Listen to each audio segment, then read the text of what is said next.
Welcome to the great conversation where ideas matter. Ideas shape markets. Ideas can change the world. When I have done for those of you listening, I'm a constantly curious, voracious reader, curious about people, what makes them tick. But it wasn't until I met Robin Dreeke where I realized that maybe fundamental to my ability to seek knowledge and seek what makes other people tick, that there might be a foundation to this that allowed me to do that. And perhaps that foundation was trust. And since Robin Dreeke is the CEO of the People Formula, has a tremendous background in studying behaviors. We may get into that on this podcast, or I'll give you a link so you can look more into his background. But he's written a number of books, which I have voraciously read over the last week. When I first met him, I went ahead and downloaded the books, and I now have them in front of me. And Robin, what I like to do is first thank you for joining me in a great conversation. I want to thank you for having me part of a great conversation.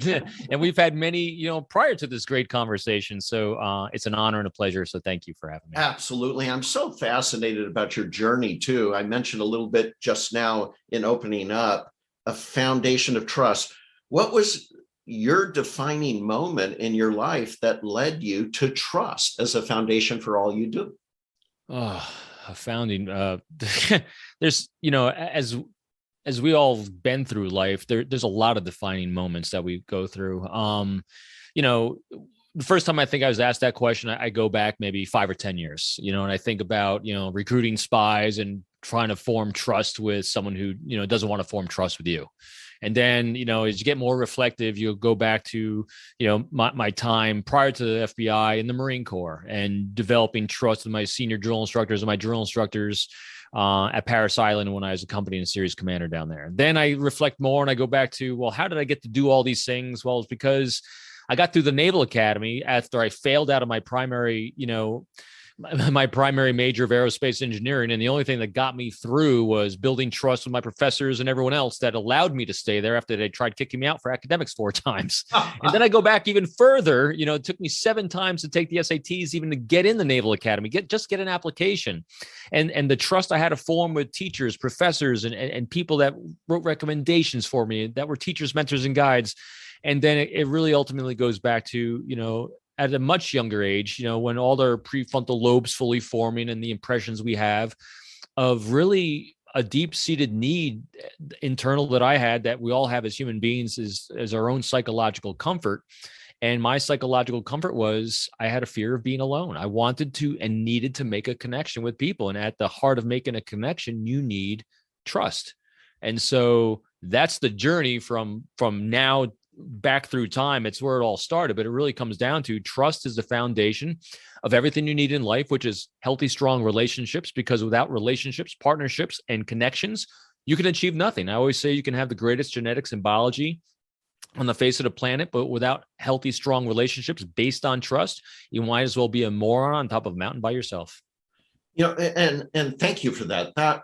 That is just beautiful to start with a very transparent comment like that. I was lonely. Worst fear of my life is being lonely, and yet developing that trust as part of your fabric for your entire life. I got to admit, when I first saw the preamble to your book, even before I started talking to you, I go, okay, this is an FBI guy who used trust as kind of a tool, a weapon, if you will, to get the bad guys to open up. And I'm just, I've kind of been there. I've been around the security ecosystem my entire life. I've been there, done that. Okay, old story. And then you just disarm me, because I realized you sincerely wanted, whether it was a bad guy or a good guy, or whether it was your wife or kids or your friends, you sincerely wanted to make that connection. It was a sincere thing about you. Tell me about that. Am I reading that right? Absolutely. 100%. It's interesting too, as a side anecdote to that, every single confidential human source, in the spy world or in the law enforcement world, they'll call them snitches or some derogatory term, and even confidential human sources, to me, it's an objectification of a human being. Every single one that I ever worked with, I'm still in a relationship with a good, healthy, strong relationship. I mean, even in that book, that you read there, Sizing People Up, I talk about a character in there, Anon. It's not his real name, protect the name to protect the innocent. I literally have a gift basket. Where's my gift? My gift basket from Anon, who I met right after 9/11, and we helped prevent another nuclear war between, not another, but a nuclear, exchange between two Middle Eastern countries. We're still in contact and friends today. And this is from years and years ago, in a realm where you think that, you're just using people for information. And then when you're done using and squeezing them for all they got, you throw them to the side. That's not how I roll. No, not at all. It's about making true, organic, great, sincere connections.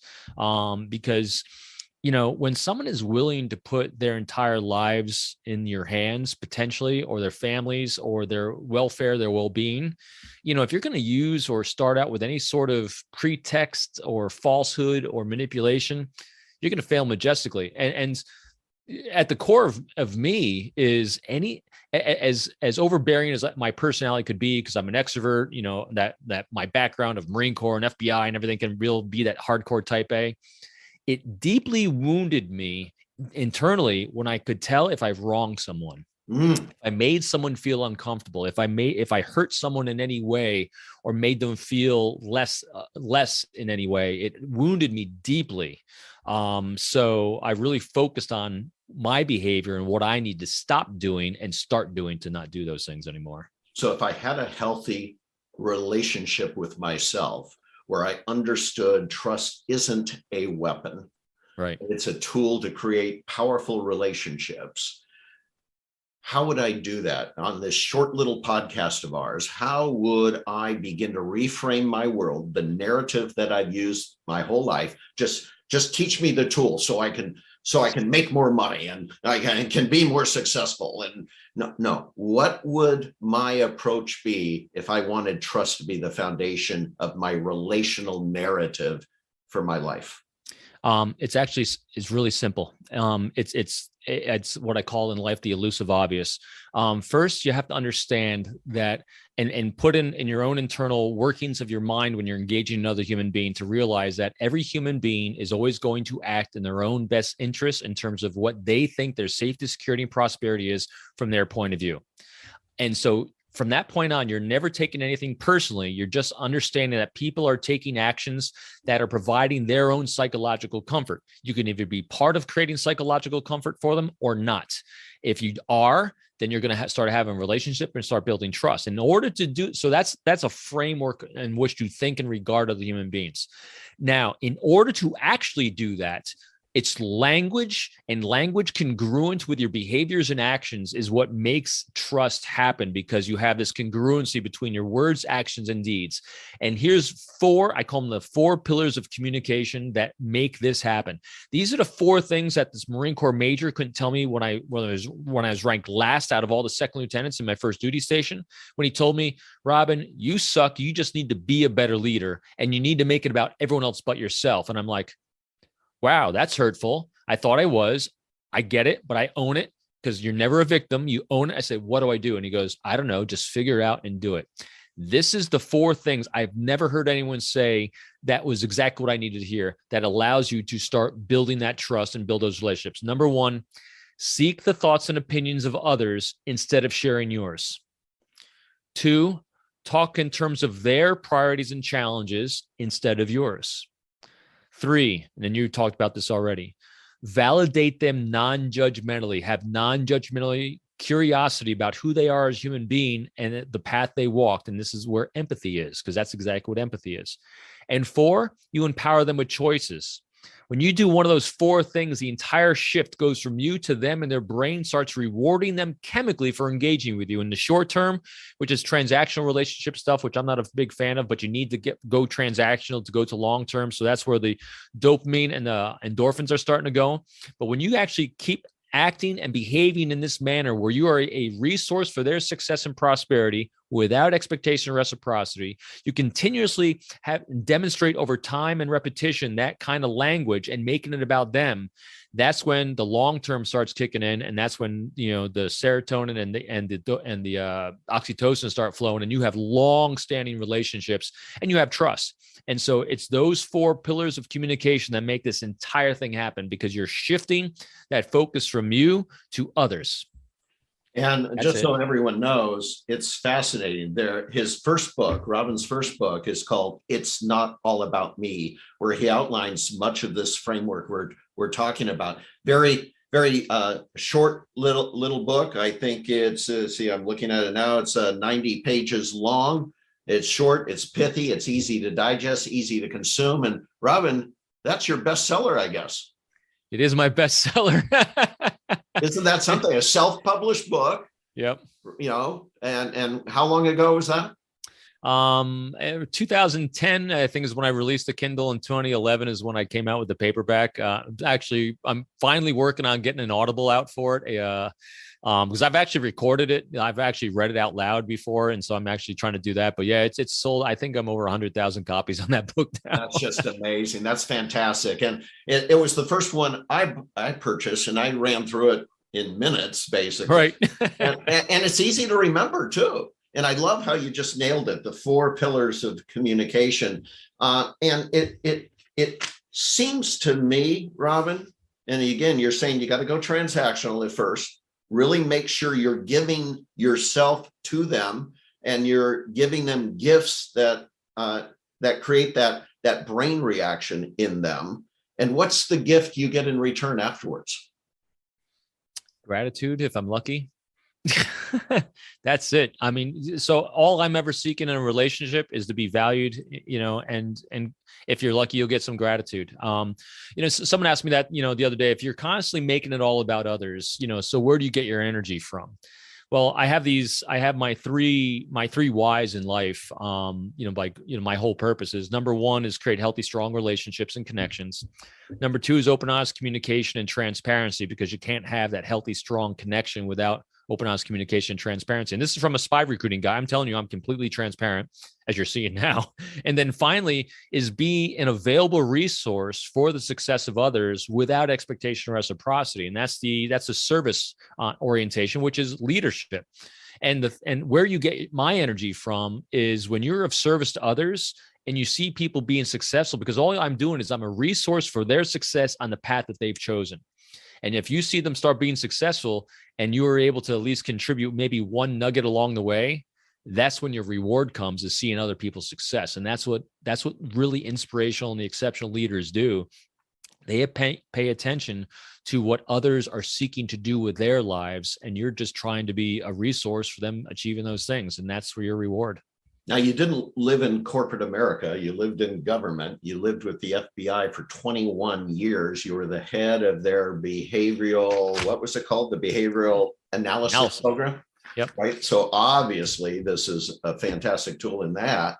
But if you were talking to my community, most of which come from the corporate world, have you got a good segue for them to be able to turn into these kind of leaders, these relational leaders?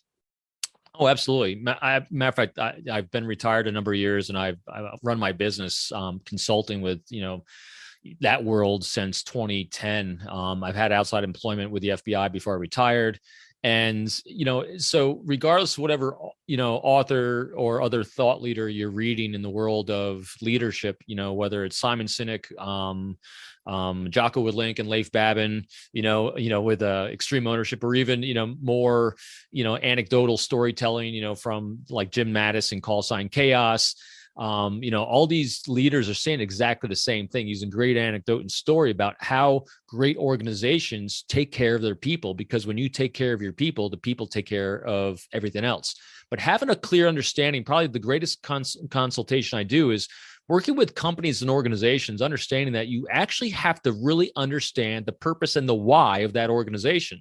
If you're focusing on the what and the how, which is, the daily grind and, the maelstrom of distraction, you're not, as a leader, you're not going to keep things moving forward. In order to have the culture that you need, because in order to have a great innovative culture, you need people to feel safe and secure internally.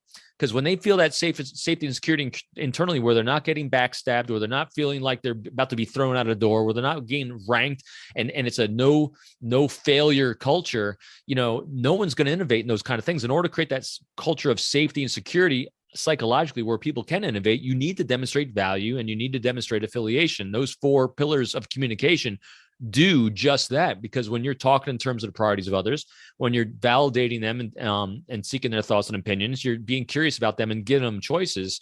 It's all very congruent with that kind of culture. Now, all those things must align then with the why of the company. You have to spread and understand, so that your people, one, you have to understand the why, and then and been able to articulate that to those underneath you as well. But you communicate that using those 4 pillars. And it's so interesting, because many leaders will say their first step is creating a powerful narrative story for their investors or for their customers. But they have an organization of people who have self-interest, and they don't take the time to teach their leaders how to uncover what that self-interest is. And only by hearing them and understanding it can you create a bridge from their narrative to the one you're using to go to market with, right? And I don't see that happening. I don't see people, for whatever reason, digging deep into the narrative of the others. Yeah, no, they're not. And also some people in positions of title and position a lot of times become managers only and no leaders. And one of the biggest things you can do to create that great culture is you need to be present, for one thing, so people see you, and so you can get a sense of what's going on and making that personal connection. And I know it takes time and energy, but you have to do it, and you can do it in the virtual world as well. You just have to reach out and touch people's pain points. But the other thing that I see a lot of leaders fall into the trap of, and I was just talking to my son, who's a battalion commander at the Naval Academy right now as a senior, is a lot of CEOs and founders or whatever, that have maybe 50 employees, 100 employees, or maybe thousands of employees. They think they're leading all of those people. No, you're not. The science is really solid in this. We as human beings are really effective about communicating and leading about 6 to 12 people at a time, max. So my son, who's got 700, midshipmen underneath him, was, thinking he was overthinking an interaction with a bunch of people. I said, no. I said, you're actually leading only 5 people. You got 5 company commanders, and that's who you're leading. Those company commanders are leading 2 platoon commanders. Those 2 platoon commanders are leading 3 squad leaders. Those 3 squad leaders are leading 4 people. So focus. And when I was at Paris Island, I was a series commander there. I had 240 recruits. When I first got there, I was thinking to myself, I am leading 240 recruits. No, I wasn't. I had 4 senior drill instructors. That's what I was leading. And 1 senior chief. They were in charge of the training. So my purpose was the morale, safety, and psychological safety of those people, so they didn't do something stupid to end their careers and to accomplish the mission. So I'm watching them. I'm being a resource for them, making sure that they're doing what they need to do every day, making sure I'm a resource to them, overcoming the obstacles and challenges, and creating that psychological safety they need to execute the mission and the why at the next level. So it's that trickle down of, one, understanding yourself and communicating effectively with those underneath you. And that's what I love about Jim Madison, his book, Call Sign Chaos. As a former SecDef, he talks about the 3 tiers of leadership. You have the tactical, then you have the executive, then you have the strategic. And each of them have the same things in place. It's just how you execute them and understand the vision at a bigger level.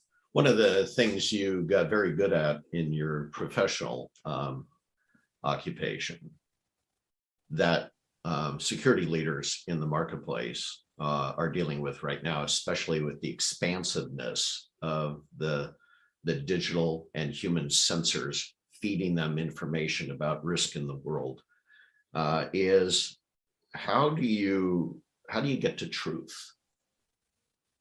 How do you get to truth? So part of the relational model is trust, but at the end of the day is also, how do you know you've done that in the kind of organizational chart you're talking about? So you're focused on the 4 or 5 leaders. How do you know that is cascading down to the rest of the troops, that you've created a relational model?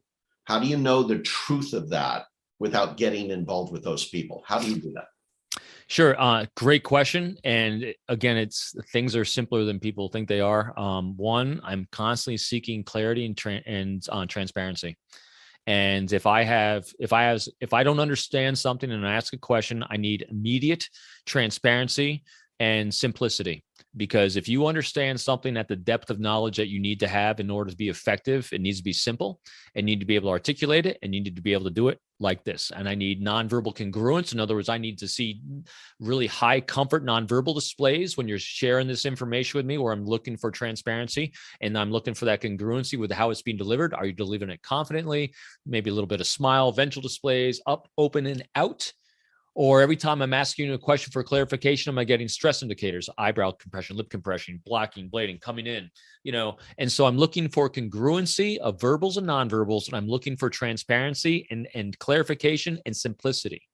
Now, if I'm getting that, which allows my decision-making process for my situational awareness, the likelihood that they're doing the same with their people is pretty high. Because now, I don't do lie detection or deception indicators because, people really aren't good at it. The best in the world are 50% at best at really detecting deception. I can detect stress though. And we can all detect stress. We know when anyone's having a bad day because we've established a nonverbal baseline about people's normal behavior. And we can tell when someone's having an off day. Now, what we do as leaders is we decide whether we want to poke at that or not. I also just assess it in this lane. If you're engaging me in a way that you don't want to be transparent in this lane, doesn't mean that you're not going to be open and transparent over here and over here, over here. I need to make a decision if this is enough, or if this lane here is a game stopper. And then what I'm going to do is I'm going to be transparent about what I actually think about your lack of transparency. And maybe it's my perception, or help me understand. Why are you uncomfortable right now? Because then I'm seeking your thoughts and opinions. You let me know how you want to proceed, but I'm not going to be able to proceed unless you're being a little bit more transparent. And it's my fault. I don't understand. Help me understand if you want to. Always make it about you and your behavior, because otherwise we're not moving forward. That's how I do it. I love coming out of this discussion with you. I'm going to start asking the question, what would it look like if you could have a great conversation, an honest conversation, a conversation that allowed people to be who they really were in front of you? What would that look like, and how would it change your life? How has it changed your life, Robin?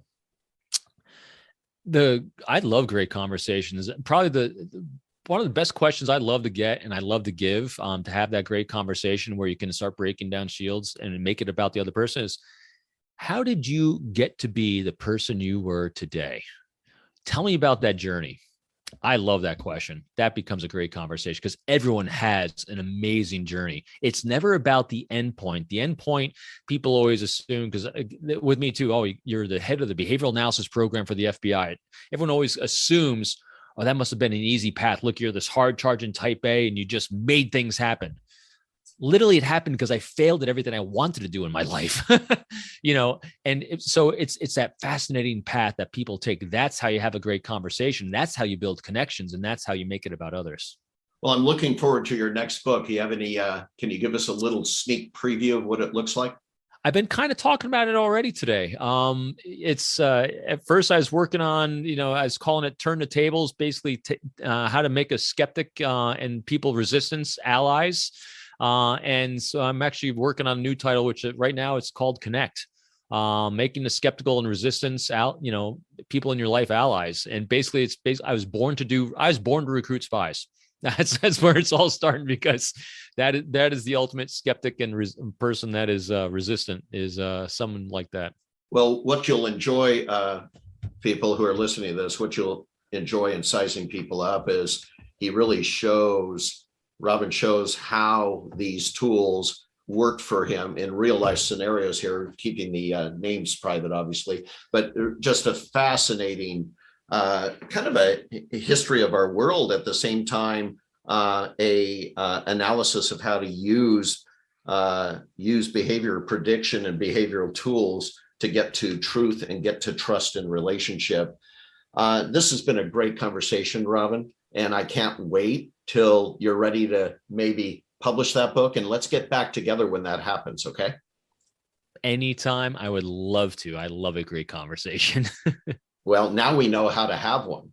I think you're the master already. Thank you.